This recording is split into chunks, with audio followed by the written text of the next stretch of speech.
신년의 진행자분께서 잘못하면 한반도에서도 전쟁이 일어날 수 있다라고 말씀을 하셨는데요.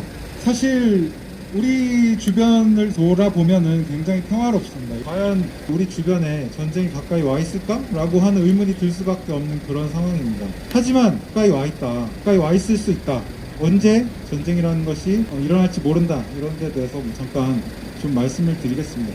사실 우크라이나에서의 전쟁도 그랬습니다. 미국이 내일 전쟁이 일어날 수 있다, 모레 전쟁이 일어날 수 있다, 이렇게 한 번, 두 번 이야기하고 지나가고 하면서 전쟁이 안 일어나는데 일어날까 하던 와중에 양치기 소년이 거짓말을 하다가 사람들이 그 거짓말에 속지 않게 될 때쯤에 실제 늑대가 나타나서 양을 잡아먹었던 것처럼 그렇게 전쟁이 어느 순간 우리 앞에 다가올지 모릅니다. 지금 한반도에서 일어날 수 있는 전쟁은 미국의 세계 패권이 약해지고 있는 것 때문에 그렇습니다. 미국의 경제학자 마이클 허드슨이 그렇게 이야기했습니다. 미국의 힘이 너무 약해지다 보니까 우리가 세계를 지배하지 못하게 될 때 우리가 지배하지 못하는 세계는 필요 없다 이러면서 전쟁을 일으킬 수도 있다.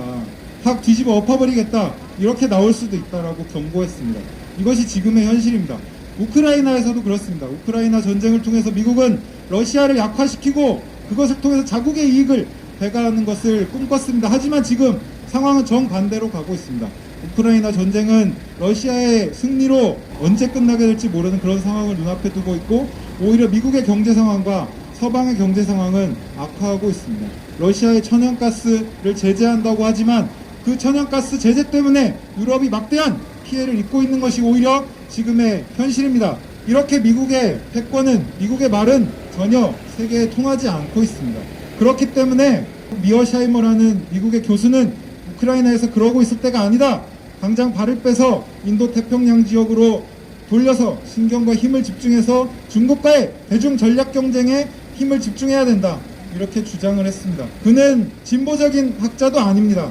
우익 인사로 꼽히는 사람입니다.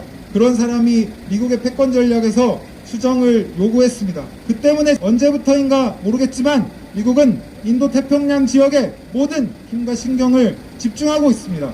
그리고 동맹국들도 인도 태평양으로 자신의 힘을 집중시킬 것을 미국에 의해 요구받고 있습니다. 그러한 와중에 한미일 삼각동맹도 있는 것입니다. 일본의 재무장을 미국은 부추기고 있습니다. 바이든은 계속 기시다 총리의 재무장 움직임 그리고 방위비 증강 움직임 이런 것들을 지지하는 발언을 했습니다. 지난 5월 미일 정상회담에서도 지지 발언을 했습니다. 그래서 세계의 우려를 낳았습니다. 이러한 움직임이 한반도에서의 전쟁 위기를 고조시키고 있습니다. 지금 우리는 무엇을 해야 할까요? 한국에는 유사시 한반도에 자위대가 들어올 수도 있다고 한 윤석열 정권이 들어섰습니다. 이러한 한반도 전쟁 위기 고조에 맞서 우리 국민들이 하나가 돼서 나서야 한다고 생각합니다. 과연 우리가 이길 수 있을까? 평화를 지킬 수 있을까? 일본의 재무장을 막을 수 있을까? 미국의 한일관계 개선 압박을 물리칠 수 있을까? 의구심이 들기도 합니다.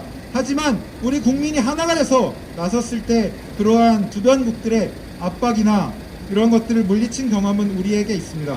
2019년에 일본이 경제 공격을 가해 나섰을 때에도 많은 국민들이 처음에는 우려를 했습니다. 과연 우리가 이 국면을, 이 난국을 타개할 수 있을까? 하지만 온 국민이 똘똘 뭉쳐서 힘과 지혜를 하나로 모아서 나섰을 때 일본의 경제 공격을 결국 물리치고 지금에 올 수 있었습니다. 이처럼 지금도 우리 촛불 국민은 똘똘 뭉쳐서 나서야 한다고 생각합니다. 그렇게 했을 때 일본의 재무장도 막을 수 있고 미국의 한일관계 개선 압박도 물리칠 수 있고 그로 인한 한미일 군사동맹, 군사협력 강화 시도 움직임 막을 수 있습니다. 우리 촛불 국민이 나섭시다. 우리는 할 수 있습니다. 고맙습니다.